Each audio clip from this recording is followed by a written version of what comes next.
Hello, I'm Severin Suzuki speaking for ECHO, the Environmental Children's Organization. We're a group of 12 and 13-year-olds trying to make a difference.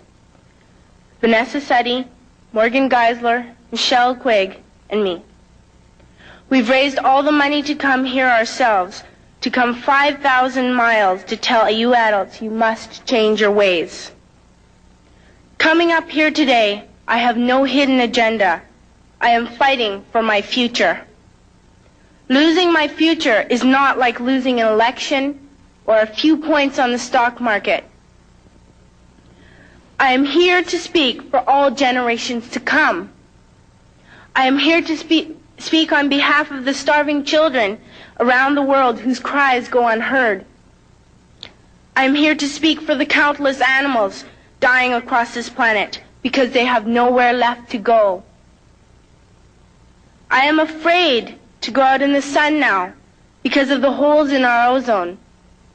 I am afraid to breathe the air because I don't know what chemicals are in it. I used to go fishing in Vancouver, my home, with my dad, until just a few years ago we found the fish full of cancers. And now we hear of animals and plants going extinct every day, vanishing forever.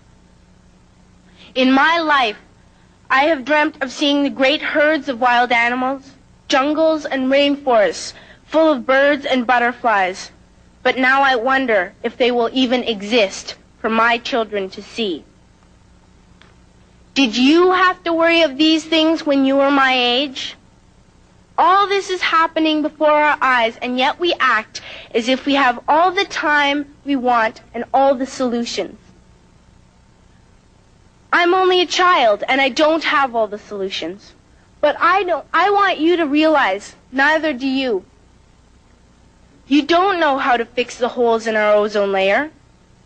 You don't know how to bring the salmon back up a dead stream. You don't know how to bring back an animal now extinct. And you can't bring back the forest that once grew where there is now a desert. If you don't know how to fix it, please stop breaking it. Here, you may be delegates of your government, business people, organizers, reporters, or politicians, but really, your mothers and fathers, sisters and brothers, aunts and uncles, and all of you are someone's child. I'm only a child, yet I know we are all part of a family, 5 billion strong. In fact, 30 million species strong. And borders and governments will never change that. I'm only a child, yet I know we are all in this together and should act as one single world towards one single goal.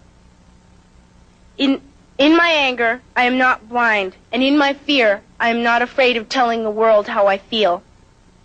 In my country, we make so much waste. We buy and throw away, buy and throw away, buy and throw away, and yet northern countries will not share with the needy. Even when we have more than enough, we are afraid to share. We are afraid to let go of some of our wealth. In Canada, we live the privileged life, with plenty of food, water, and shelter. We have watches, bicycles, computers, and television sets. The list could go on for 2 days. 2 days ago, here in Brazil, we were shocked when we spent time with some children living on the streets. This is what one child told us. I wish I was rich.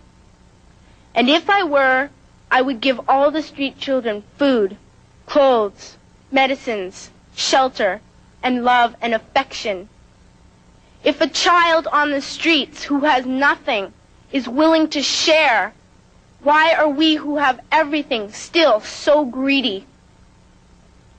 I can't stop thinking that these are children my own age, that it makes a tremendous difference where you are born. That I could be one of those children living in the favelas of Rio.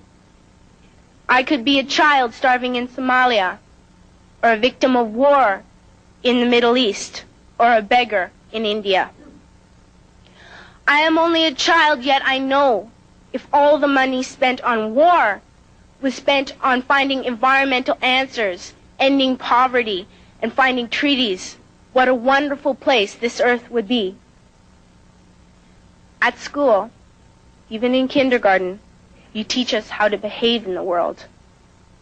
You teach us not to fight with others, to work things out, to respect others, to clean up our mess, not to hurt other creatures, to share, not be greedy.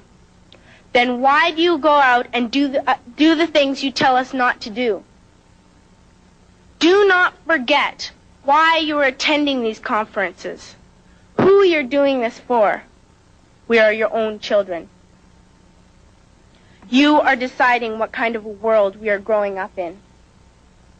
Parents should be able to comfort their children by saying, everything's going to be all right. It's not the end of the world, and we're doing the best we can. But I don't think you can say that to us anymore. Are we even on your list of priorities? My dad always says, you are what you do, not what you say. Well, what you do makes me cry at night.